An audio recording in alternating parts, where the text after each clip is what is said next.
성경을 읽다 보면은 그러므로라고 이것이 나오는데, 이것이 앞에 나온다는 것은 이제 앞에 있었던 그 내용들을 정리하며 그 핵심을 다시금 말해주고 있다라고 보면 됩니다. 베드로는 앞서 10절에서도 그러므로라고 말하고 있습니다. 한번 10절을 다 같이 읽어볼까요? 시작. 그러므로 형제들아 더 힘써 부르심과 택하심을 굳게 하라. 너희가 이것을 행한지 언제든지 실족하지 아니하리라. 베드로는 성도들에게 하나님께서 너희를 부르시고 택하셨다라는 그 사실을 잊지 말라라고 말하고 있습니다.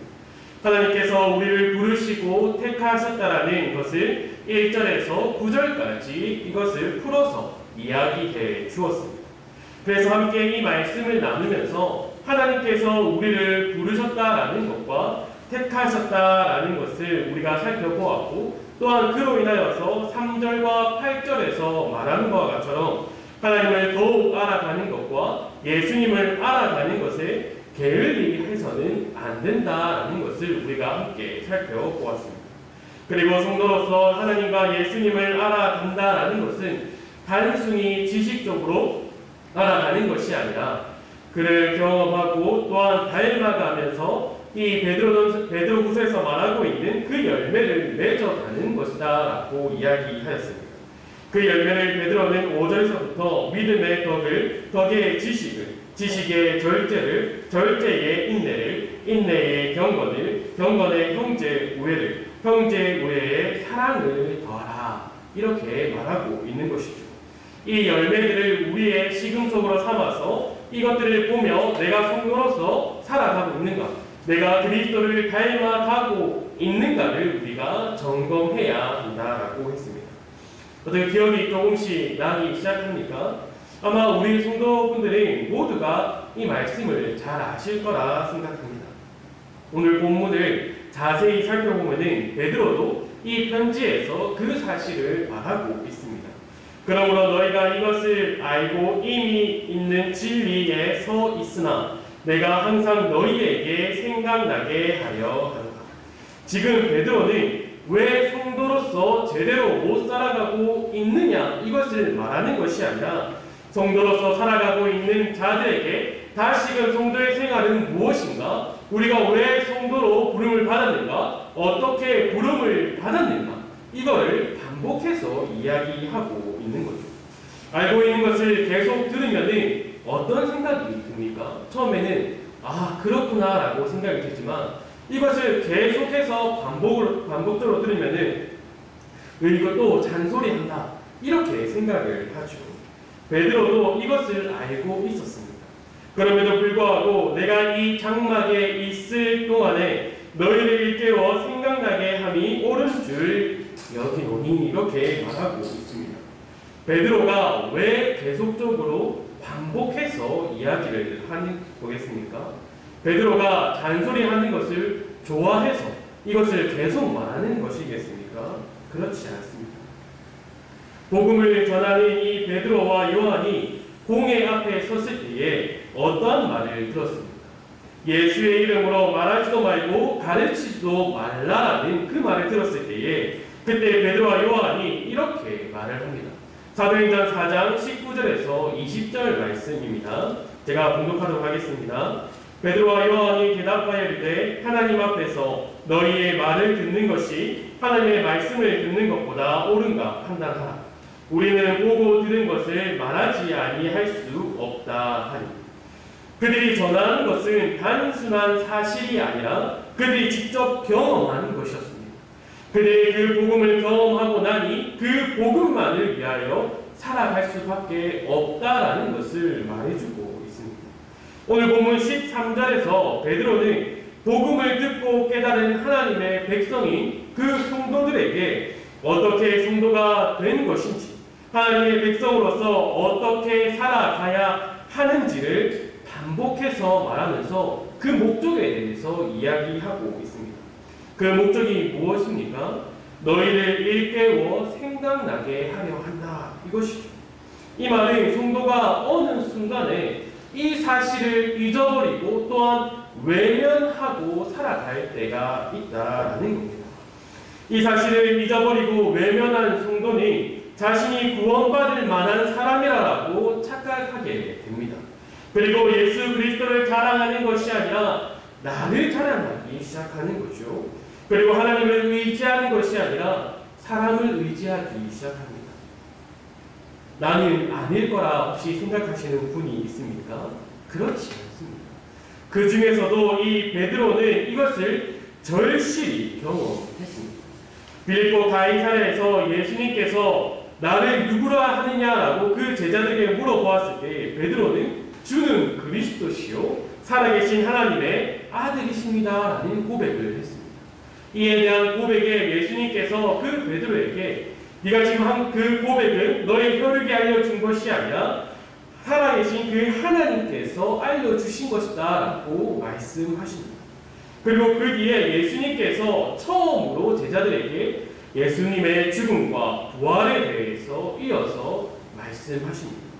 이 말을 듣고 베드로는 그 예수님을 붙잡고 항변하여서 예수님 절대로 그러할 수 없습니다. 예수님께서는 이 일을 당하시면 안 됩니다 라고 하죠. 예수님께서 곧바로 베드로에게 사탄아 내 뒤로 물러가라 라고 말씀하십니다.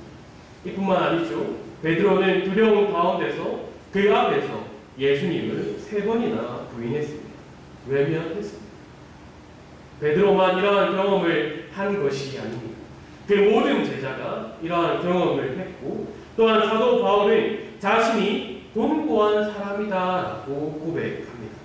내가 속사람으로서는 하나님의 법을 그 선을 사랑하고 행하고자 하지만 그럴 만한 능력과 힘이 없어서 오히려 악을 행한다라고 고백을 합니다. 이러한 고백을 바울이 예수님을 믿기 전에 고백한 것이 아닙니다. 그리스도를 만나고 그가 변화되어서 또한 복음을 전하는 그 가운데 이러한 고백을 하고 있습니다. 이것이 중요합니다. 로마서 7장 25절에 이렇게 고백합니다. 우리 주 예수 그리스도로 말미암아 하나님께 감사하리로다. 그런즉 내 자신이 마음으로는 하나님의 법을 육신으로는 죄의 법을 섬기노라. 우리가 예수 그리스도에 인하여서 구원을 받고 그 안에서 자라갈 수 있다라는 것을 고백하는 그 동시에 무엇이 있다라고 그런즉 내 자신이 마음으로는 하나님의 법을 육신으로는 죄의 법을 섬긴다. 이러한 고백을 하면서 여전히 내 가운데는 죄의 본성이 있다라고 말하고 있습니다. 이 사실을 우리가 늘 기억해야 하는 거죠. 우리에게 죄의 본성이 남아있지만 우리의 무엇이 달라졌다라고 이어서 말을 하고 있습니까? 이어지는 8장에서는 이렇게 말합니다. 그러므로 이제 그리스도 예수 안에 있는 자에게 결코 정죄함이 없나니 이는 그리스도 예수 안에 있는 생명의 성령의 법이 죄와 사망의 법에서 너를 해방하였음이라. 율법이 육신으로 말미암아 연약하여 할 수 없는 그것을 하나님은 하시나니 곧 죄로 말미암아 자기 아들을 죄 있는 육신의 모양으로 보내어 육신의 죄를 정하사 육신을 따르지 않고 그 영을 따라 행하는 우리에게 율법의 요구가 이루어지게 하여 하시니이다. 우리에게 죄의 본성은 여전히 남아있지만 그리스도 안에 있으며 또한 우리가 행하지 못하는 것을 하나님께서 이루어 가신다라고 고백을 하고 있습니다. 이 바울은 여기서 끝나지 않고 계속해서 말하고 있습니다. 26절에는 이렇게 말을 하고 있죠. 이와 같이 성령도 우리의 연약함을 도우시나니 우리는 마땅히 기도할 바를 알지 못하나 오직 성령이 말할 수 없는 탄식으로 우리를 위하여 친히 간구하시느니라. 성령께서 우리 안에서 우리의 연약함을 도우신다라고 말하고 있습니다. 우리가 이 사실을 잊어버려서는 안 된다라는 것입니다. 삼위 하나님의 일하심과 도우심을 잊어버리면 우리는 은혜로 살아가는 것이 아닙니다. 내 힘으로 살아가고 또한 내 노력으로 살아가려고 합니다. 삼위 하나님을 의지하지 않고 사람을 더욱 의지하게 된다는 거죠. 그렇기에 베드로는 반복해서 이야기하고 있는 것입니다. 너 스스로 하나님을 찾은 것이 아니라 너 스스로 구원함을 받은 것이 아니라 하나님께서 너를 창세 전부터 부르시고 택하셨다라는 그 사실을 계속해서 알려주고 있습니다. 그리고 그리스도의 의를 힘입어 보배로운 믿음이 너희에게 주어졌다라는 사실도 반복해서 말하고 있는 것이죠. 이것을 늘 기억하여서 죄의 본성에 따라 종욕에 살아가지 말고 그리스도 안에서 그리스도께서 주신 그 생명과 경건에 속한 모든 것을 누리며 살아가는 것이 성도의 삶이다라고 우리에게 말해주고 있는 것입니다. 주 안에 사랑하는 성도 여러분, 이 진리를 잊어버리거나 외면하지 마시기 바랍니다. 우리가 어떤 두려움과 또한 고난과 여러 가지 시련 앞에서 우리가 이것을 외면할 때가 있고 또한 잊어버릴 때가 있을 겁니다. 하지만 하나님께서 우리에게 계속해서 말씀해 주시는 것은 우리가 우리의 힘으로 구원받은 것이 아니라 우리가 스스로 나와서 성도라고 말하는 것이 아니라 하나님께서 우리를 부르시고 택하시고 그리스도의 의로 인하여서 우리가 그 보배로운 믿음을 얻었다라는 그 사실을 우리에게 계속해서 말해주고 있습니다. 그래서 우리는 이것을 통하여서 우리 안에 남아있는 그 죄의 본성의 그 유혹에서 이겨내야 한다는 것입니다. 그리고 우리가 이 유혹에 넘어가지 아니하고 베드로가 말하고 있는 2절에서 말하는 바와 같이 하나님과 우리 주 예수 그리스도를 알므로 은혜와 평강이 너희에게 더욱 많을지어다. 바로 우리가 하나님을 알아가고 또한 그리스도와 함께 교제를 나눔을 통하여서 우리가 성도로서 삶을 살아갈 때에 은혜와 평강이 늘 넘쳐야 한다는 것을 우리에게 알려주고 있습니다. 우리는 언제나 이 은혜를 누리고 또한 이 평강을 누리고자 합니다.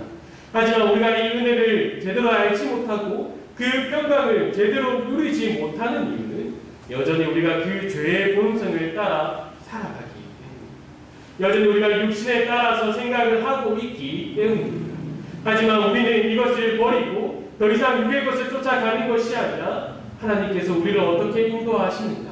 그리스도께서 우리를 어떻게 말씀하고 계시는가? 이것을 더욱 우리가 간구해야 한다는 것입니다. 사랑하는 성도 여러분, 언제나 그 하나님과 예수님과 성령님의 일하심과 또한 그분들의 역사심을 늘 보아시기 바랍니다. 그리고 그저 신앙생활을 하면서 살아가는 것이 아니라 하나님과 그 삼위 하나님과 풍성한 교제를 누리며 더욱 하나님을 알아가는 우리 축복농교회 성도들이 되기를 간절히 소망합니다. 아버지 하나님 감사합니다. 우리가 성도로서 바른 신앙생활을 이루며 나아갈 수 있도록 우리를 더욱 붙들어 주시길 간절히 소망합니다. 우리가 성도라 말을 하고 하나님의 자녀라고 백성이라고 고백을 하지만 여전히 우리 속에 남아있는 그 죄의 본성에 따라서 여전히 육신의 것을 쫓아가고 있습니다. 하나님 그러한 모습들을 알게 하여 주시고 깨닫게 하여 주셔서 우리가 그것을 다 버리고 오직 영의 것을 오직 하나님의 말씀만을 의지하며 살아갈 수 있도록 우리를 더 붙들어 주시길 간절히 소망합니다. 이 모든 것 예수님의 이름으로 기도드립니다.